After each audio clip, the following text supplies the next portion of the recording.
Let's bring in Texas Congressman Roger Williams. He's the chairman for the House Small Businesses Committee.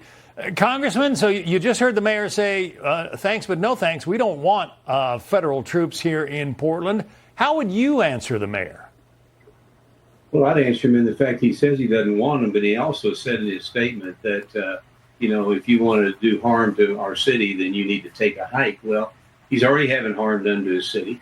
And he needs, if the president thinks that they need some support to support downtown and people in Portland, Oregon, and that's what it needs to be. But he's already answered it by saying he's got a problem, but he doesn't want it to be fixed. I'm so tired of hearing from these elected officials that they, that they don't really support law. They don't mind it breaking the law. It's okay to break the law. It's okay to protect these people, and we've seen it all over the country. It's not, and even in my district, John, and in Texas, back in July, we had it came home early to us that we had a shooting in one of my facilities in my district. So look at these big cities, a lot of them are needing help. We know the National Guard works. People want to be protected. They want to get their cities back, and I think the president's doing the right thing, and the mayor's way off in his statement. Well, and we're fresh off the shooting at the ICE facility there in Dallas. It's reprehensible that kind of violence is directed against federal authorities who are trying to enforce the law. Well, it's exactly. They're doing their job, for crying out loud. And, anytime these people need law enforcement or first responders, they call them. I go back talking about Portland again. I think when they first had these issues and they had homeless camps and people just laying around the streets, they ended up calling the police to get things cleaned up. So, it all gets back to one thing. It's just like the President Trump. If he leads in anything, if he's writing anything, they're against it. I don't know how we're going to fix that. Yeah. And it turns out that the shooter in the ICE facility attack there in Dallas had some electronic help in figuring out where to go and where ICE agents were. Well, he did. I mean, there's this ICE block account that you can log into and find out where the ICE agents are, which has got to be fixed. I've written Pam Bondi a letter on the fact that she needs to address that and see what she can do to fix it, because it just makes these ICE agents and law enforcement of any kind targets, which we just can't stand for in this country. Again, we are a land of law. We need to adhere to it, and most people want to do that. The ICE protests in Chicago have been vehement and vocal. I want to play a sample of that. Arrest ICE! Arrest ICE! Arrest ICE! Arrest ICE! Shoot ICE!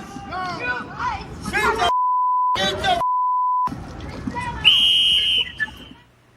And these ICE agents have to sit there and listen to that? Calls for, bloodshed against them? And listen to what they're saying, John. I mean, is it not unbelievable that there's people in this country who want to side with lawbreakers, illegals, murderers, child molesters? It goes on and on and on. They want to side with that? Is that what they want this country to look like? As opposed to people like our law enforcement, ICE agents that are doing their job to protect all that from happening, to protect this great country and the people in it. It's hard to imagine, but they're around us all over, and that's why we're fighting back. We've got to get control of our country. I believe we're doing it. There's fewer of them than us. But we got to stand up and say enough is enough, and that's what I think you're seeing happen. Across the country, in California, that the governor there is in favor of unmasking ICE agents. They've passed a law that says you're not allowed to wear masks if you're a federal agent in California. Your thoughts on that? Well, that's crazy, because one of the reasons they wear masks is not so they're not identified, so they can do their job and protect our communities. I mean, here's a guy, again, that when he was supposed to wear a mask, he didn't wear a mask, He was asking everybody else to do it. So at some point in time, it was all right for them, but not him. But it's silly chit-chat. It's unbelievable. Again, he's breaking the law by even suggesting that we need to protect our law enforcement so they can protect us. At the same time, there's this controversy over a superintendent of schools who's been arrested by ICE for overstaying his visa. It's, caused all kinds of controversy because apparently he's a beloved figure. How do you deal with a case like that? Well, I think it's fairly easy. He broke the law. I mean, if we're going to adhere to laws, he broke the law. That's how you deal with it.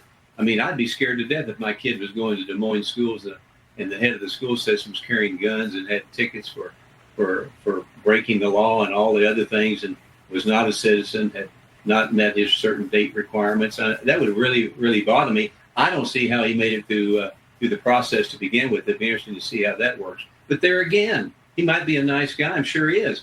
But he broke the law. And we have to adhere to the law. We have to adhere to support law enforcement. He did the wrong thing, and he's going to have to pay for it. Ian Andre Roberts is his name, and we'll see how his case progresses.